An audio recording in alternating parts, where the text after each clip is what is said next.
So I'm going to start this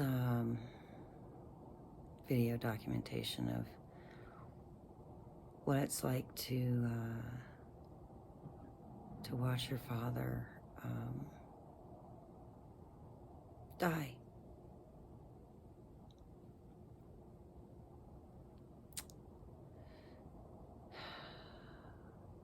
My dad.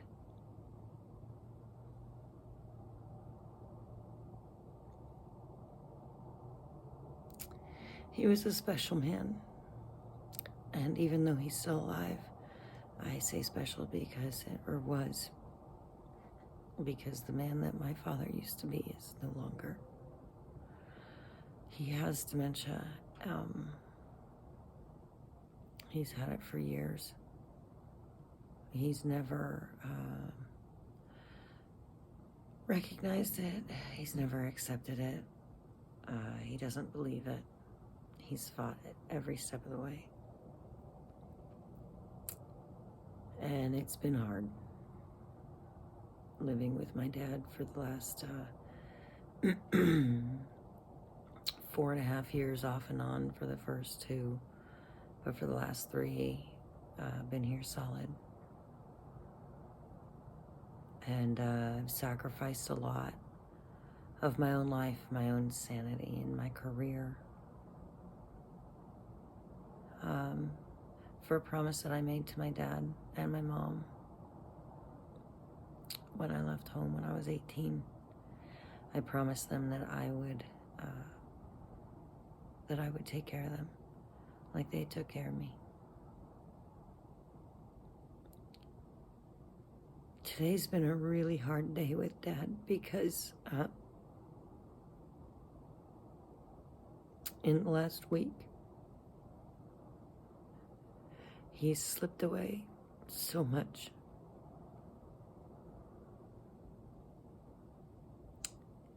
And I know that I have to be really strong for him, and I know I have to be strong for the family. So I guess this documentation is more of me just kind of letting it out. Because I don't let myself do this.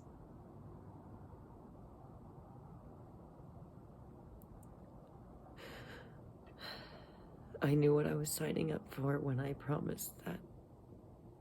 I watched my grandfather and what my dad went through with his father when I was 13.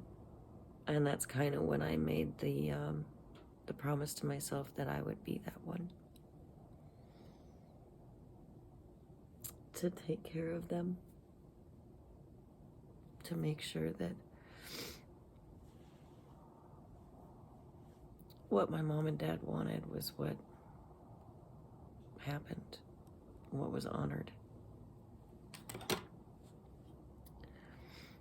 So when Mom and Dad decided to move close to me, I didn't know how much time I would have before I'd have to be here full time, but I knew I would have to be. And that's okay. I do this and make the sacrifice because I love them.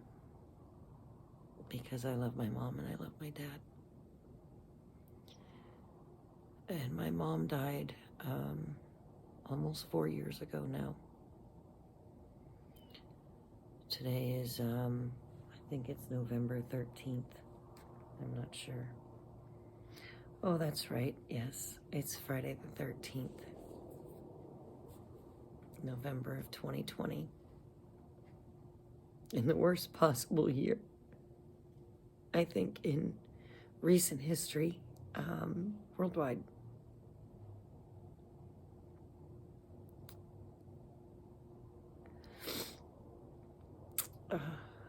So Dad has gotten to the point now where he doesn't believe that he's in his own home.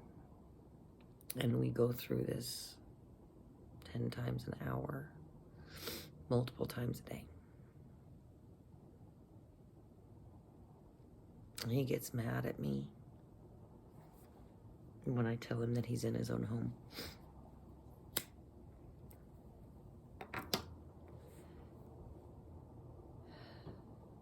He gets obsessed with and fixated with finding something, has lost something. He wants to go home. He wants to call home.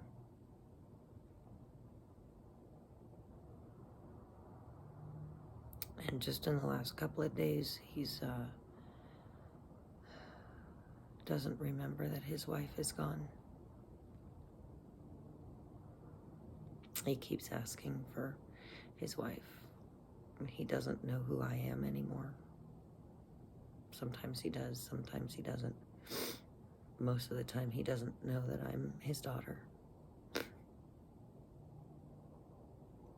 He threatens to call the police on me.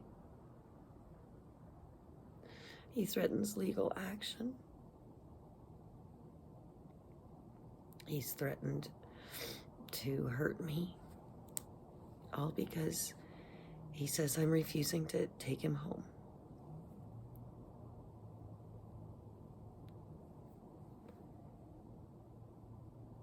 I've offered to take him over to see Mom's grave so that he could see that. And my hopes was that driving back from there, he would remember that he was home. But he doesn't want to go. He just wants to go home. So maybe tomorrow I'll drive him over anyway. I'll just tell him that we're just gonna go home. And we'll go over and see Mom's grave. And then maybe we'll, on the way back, we'll talk about that. I don't know.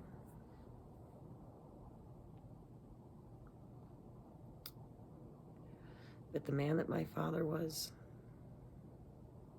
the man that came to me and told me when I was 12 that because he caught me doing this and I lied to him that he couldn't trust me and he wasn't sure he was ever going to be able to trust me again.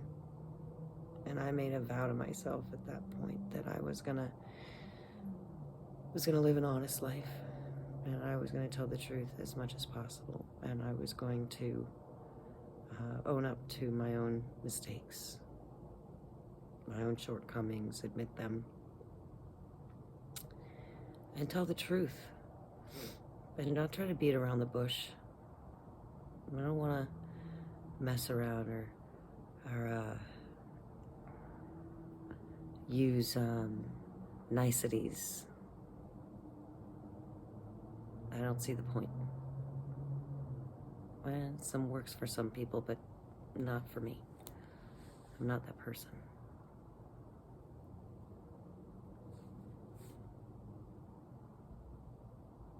The hardest thing for me is the frustration that I go through. Saying the same thing over and over and him telling me that I'm wrong. He doesn't accept it. So I've stopped walking around the elephant in the room because he doesn't want to accept his disease doesn't mean that I can't. And then I'm not going to talk to him about it.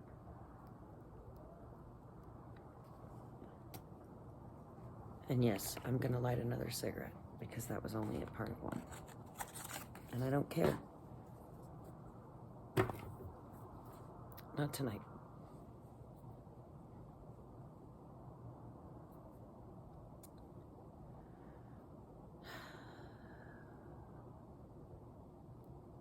The man that taught me how to be strong, independent,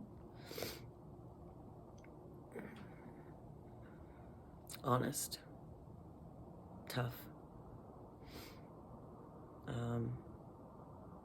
and not afraid to try things that I maybe am a little scared of. Is slipping out of my hands. He's slipping away. And there's nothing I can do.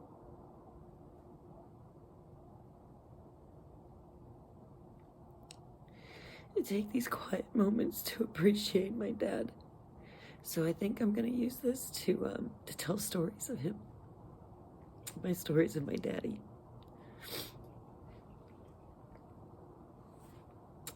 when I was born, it was a difficult birth for my mom to a certain extent. And in other ways, it was actually kind of easy. My sister was an easy birth for Mom. So the second time around with me, she pretty much expected the same thing, except Mom and I were pretty close, and not just because she was my mom. I actually have a scar on the side of my head because I was physically attached to my mother in the birth, or in her womb, and I had to be surgically removed from my mom at birth. My mom almost died giving birth to me, and Mom also was kind of weak because she had been sick, and I apparently got sick from it, and I was weak. And from the day I was born, my dad has called me Squeak because I couldn't cry. I was really tiny, very frail little thing. I was very sick the first year of my life.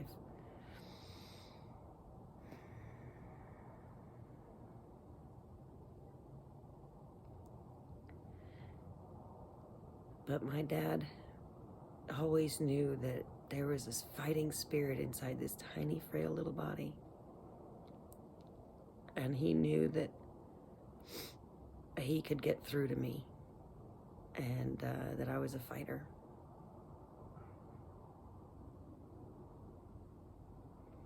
Mom was the one that always scraped all the boo-boos, or cleaned all my boo-boos and my scrapes, and it was always the lap for me to sit on and cuddle with when I was scared or cold or sick or whatever. Dad was the one that I went to when I wanted to learn something. Dad was the one I went to when I wanted wisdom. Dad was the one that I went to when I wanted to understand something. Mom was the comfort. Mom was always comfortable. She was home. And Dad was my teacher.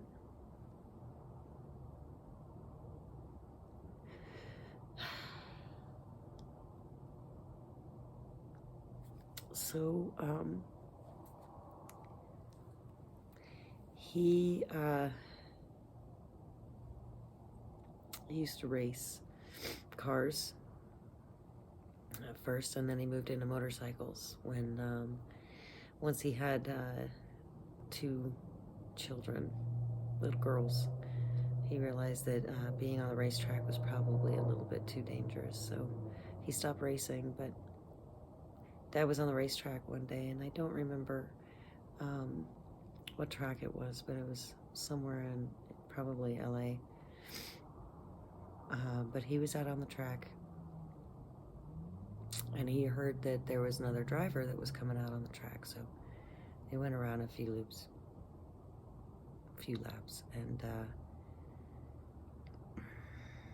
I don't remember exactly how the story goes, but this guy pulls up into the pits. Dad's already out of the car, or Dad wasn't even in the car. I don't remember, but this guy pulls up into the pits. He gets out of the car, he pulls off his helmet, he pulls off his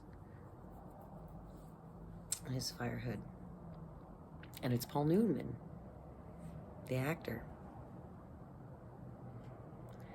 And he went up to Dad and put his hand out to him and said, "Hi, I'm Paul." And my dad said, "Yes, Mr. Newman, I know who you are." Dad always said that Paul knew 2 speeds on the racetrack: stop and really, really fast. He thought he was very impressed with his driving. Dad used to drive a Stingolini, and he had an Elva at one point. And I don't know all of the stories of the racing, but I know about all the trips to and from Reno in Las Vegas and going around racing, you know, small stuff. Stanglini was Formula Junior, so Dad wasn't like super serious in it, but he enjoyed it. And then when Cassie and I came along, Dad decided to get into motorcycles, and he got me and my sister into riding. I still have my bike that I got when I was 13. It's 34 years old. It still runs. It's a little small for me, but not too small, because I really didn't get that much bigger from 13 to now. But he taught me to be a daredevil. Not be afraid of things that scare you. So I'd get on my bike and I would just want to go really, really fast. Dad would watch me. He'd watch Cass. And he saw the difference between us. Cassie's always been more cautious. And rightfully so. You know, she's got a lot of wisdom and a lot more strength in her than she knows. Me, I never thought twice if I wanted to do something. I just did it. I didn't think about the consequences. I mean, I did, but I didn't. Okay, I'll deal with that later. Maybe that'll happen, maybe it won't. But maybe I'll learn something and maybe I'll have some fun. So, that's what I would do. I still do that. But, I don't know, it's just,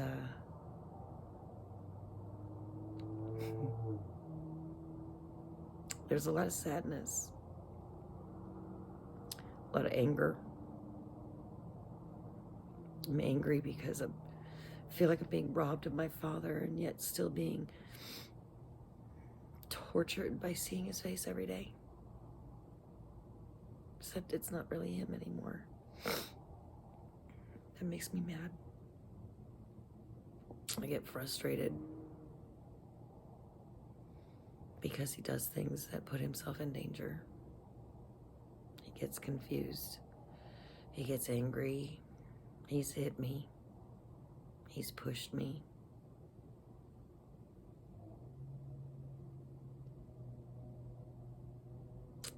He's called me all kinds of names. And then you have the moments where, after a day like yesterday, which was pretty much like today, really difficult one. And at the end of the day, and you're helping him get into bed. I was helping him get into bed, and he looks at me and he says, I know at some point I'll probably be very grateful and appreciative of this, but right now I'm just really angry. I said, I know, Daddy, and that's okay. That's okay to be angry. It's scary.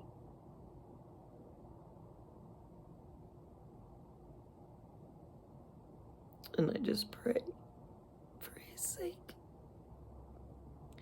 that this doesn't last long, because I know my father, and this is torture to him.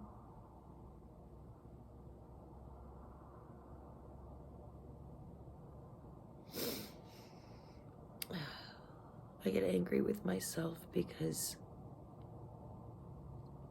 sometimes I just react. And I snap a little.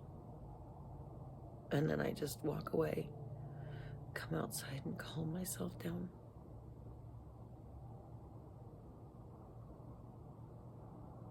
Because he doesn't deserve to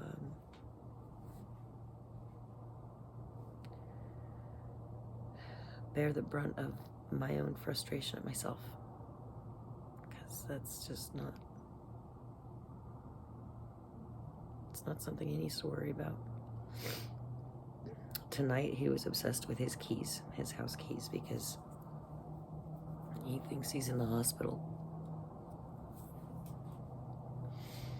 He doesn't believe that he's home. He thinks he's in the hospital, and his keys are on the floor. And he doesn't know, you know, he's really worried about his keys. And he wants to make sure that the house is locked up and safe.